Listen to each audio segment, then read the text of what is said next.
प्रत्येक वेळेस हॉस्पिटलला जायचं म्हटलं की फार कंटाळा येतो. नमस्कार, मी समृद्धी आणि आज आम्ही निघालो होतो सांगलीला.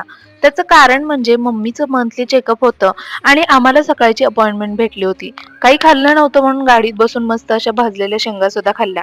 त्यानंतर गाडीमध्ये डिझेल टाकलं आणि आमची स्वारी निघाली सेवा सदन हॉस्पिटलकडे. हॉस्पिटलमध्ये पोहोचूस तोपर्यंत आम्हाला वाजल्या होत्या 12.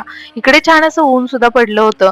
हॉस्पिटलमध्ये फारच गर्दी होती. आमचा नंबर तर येऊन गेला होता. त्यामुळे आम्हाला थोडासा वेट करावा लागला. चेकअप होऊस तोपर्यंत आम्हाला दुपार उजडली होती. येताना आम्हाला फणस दिसला म्हणून मस्त असा फणस सुद्धा घेतला. भूक लागली होती म्हणून शिरडोनमध्ये थांबलो आणि जोगेश्वरी मिसळ खाल्ली. आपल्या सबस्क्रायबरमध्ये मिसळ लवर कोण कोण आहे हे मला कॉमेंट करून नक्की सांगा.